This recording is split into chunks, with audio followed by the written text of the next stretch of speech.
Alarm clock ticked with a stumbling, headlong hurry. Pots of geraniums stood on the windowsill. The range, with its lids off and the fire carefully nourished, radiated a mild warmth. Through a dark little pantry he entered the dining room. Still no sign of anything amiss. A pot of white heather stood on the table, and a corncob pipe lay on the sideboard. "This is the most innocent-looking kidnapper's den I ever heard of," he thought. "Any moving picture director would be ashamed not to provide a better stage set." At that instant he heard footsteps overhead. Curiously soft, muffled footsteps.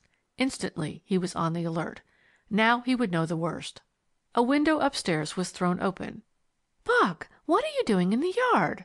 floated a voice, a very clear, imperious voice that somehow made him think of the thin ringing of a fine glass tumbler. It was Titania. He stood aghast. Then he heard a door open and steps on the stair.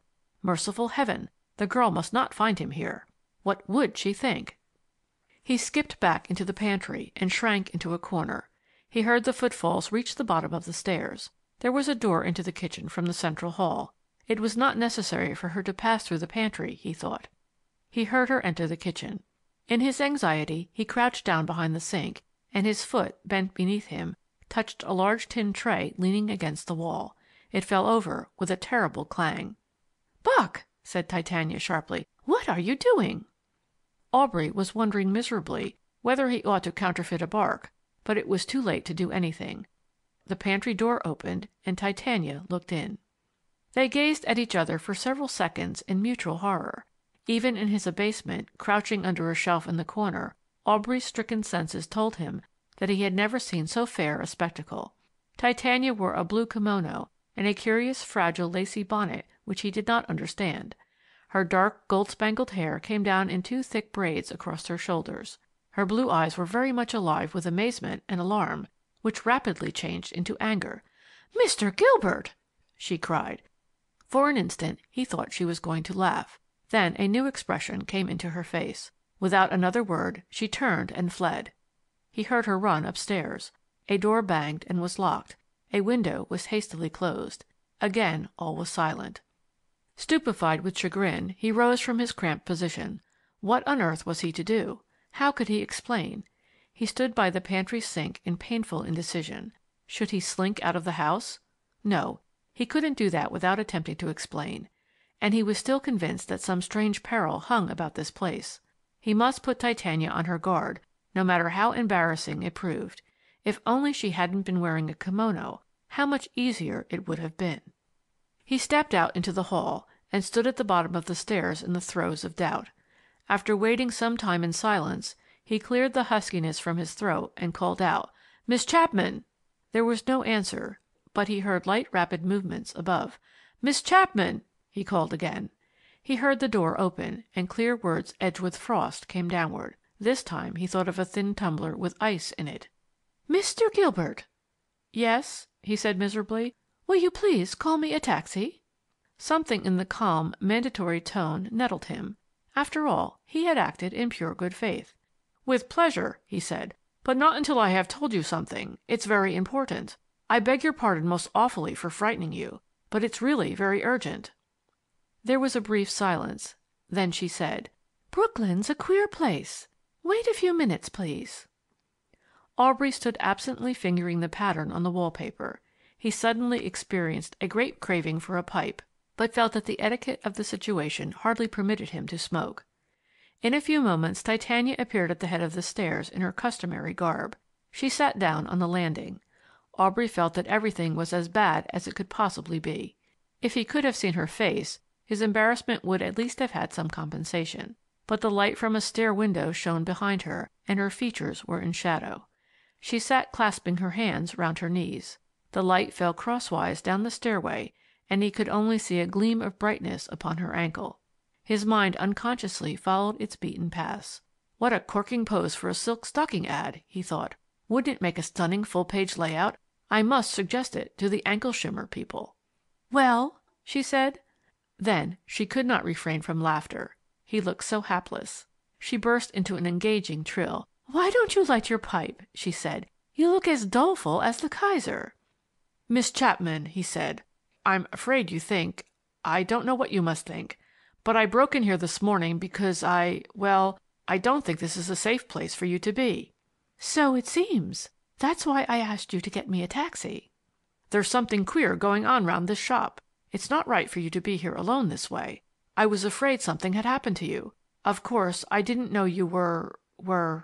Faint almond blossoms grew in her cheeks. "I was reading," she said. "Mr. Mifflin talks so much about reading in bed, I thought I'd try it. They wanted me to go with them today, but I wouldn't. You see, if I'm going to be a bookseller, I've got to catch up with some of this literature that's been accumulating. After they left, I wanted to see if this reading in bed is what it's cracked up to be." "Where has Mifflin gone?" asked Aubrey. "What business has he got to leave you here all alone?" "I had Bock," said Titania. "Gracious! Brooklyn on Sunday morning doesn't seem very perilous to me. If you must know, he and Mrs. Mifflin have gone over to spend the day with Father. I was to have gone too, but I wouldn't. What business is it of yours? You're as bad as Morris Finsbury in the wrong box. That's what I was reading when I heard the dog barking." Aubrey began to grow nettled. "You seem to think this was a mere impertinence on my part," he said. "Let me tell you a thing or two." And he briefly described to her the course of his experiences since leaving the shop on Friday evening, but omitting the fact that he was lodging just across the street. "There's something mighty unpalatable going on," he said. "At first I thought Mifflin was the goat. I thought it might be some frame-up for swiping valuable books from his shop, but when I saw Weintraub come in here with his own latchkey, I got wise. He and Mifflin are in cahoots, that's what. I don't know what they're pulling off, but I don't like the looks of it. You say Mifflin has gone out to see your father? I bet that's just camouflage to stall you. I've got a great mind to ring Mr. Chapman up and tell him he ought to get you out of here." "I won't hear a word said against Mr. Mifflin," said Titania angrily. "He's one of my father's oldest friends. What would Mr. Mifflin say if he knew you had been breaking into his house and frightening me half to death? I'm sorry you got that knock on the head, because it seems that's your weak spot. I'm quite able to take care of myself, thank you. This isn't a movie." "Well, how do you explain the actions of this man Weintraub?" said Aubrey. "Do you like to have a man popping in and out of the shop all hours of the night, stealing books?" "I don't have to explain it at all," said Titania. "I think it's up to you to do the explaining. Weintraub is a harmless old thing, and he keeps delicious chocolates that cost only half as much as what you get on Fifth Avenue. Mr. Mifflin told me that he's a very good customer. Perhaps his business won't let him read in the daytime, and he comes in here late at night to borrow books. He probably reads in bed." "I don't think anybody who talks German round back alleys at night is a harmless old thing," said Aubrey. "I tell you, your haunted bookshop is haunted by something worse than the ghost of Thomas Carlyle. Let me show you something." He pulled the book cover out of his pocket and pointed to the annotations in it. "That's Mifflin's handwriting," said Titania, pointing to the upper row of figures. "He puts notes like that in all his favorite books. They refer to pages where he has found interesting things." "Yes, and that's Weintraub's," said Aubrey, indicating the numbers in violet ink. "If that isn't a proof of their complicity, I'd like to know what is. If that Cromwell book is here, I'd like to have a look at it." They went into the shop. Titania preceded him down the musty aisle, and it made Aubrey angry to see the obstinate assurance of her small shoulders. He was horribly tempted to seize her and shake her. It annoyed him to see her bright, unconscious girlhood in that dingy vault of books. "She's as out of place here as a Packard ad in the Liberator," he said to himself. They stood in the history alcove. "Here it is," she said. "No, it isn't. That's the history of Frederick the Great." There was a 2-inch gap in the shelf. Cromwell was gone. "Probably Mr. Mifflin has it somewhere around," said Titania. "It was there last night." "Probably nothing," said Aubrey. "I tell you, Weintraub came in and took it. I saw him. Look here. If you really want to know what I think, I'll tell you. The war is not over by a long sight. Weintraub's a German. Carlyle was pro-German. I remember that much from college. I believe your friend Mifflin is pro-German too. I've heard some of his talk." Titania faced him with cheeks aflame. "That'll do for you," she cried. "Next thing I suppose you'll say Daddy's pro-German, and me too. I'd like to see you say that to Mr. Mifflin himself." "I will, don't worry," said Aubrey grimly. He knew now that he had put himself hopelessly in the wrong in Titania's mind, but he refused to abate his own convictions. With sinking heart he saw her face relieved against the shelves of faded bindings. Her eyes shone with a deep and sultry blue. Her chin quivered with anger. Look here," she said furiously. "Either you or I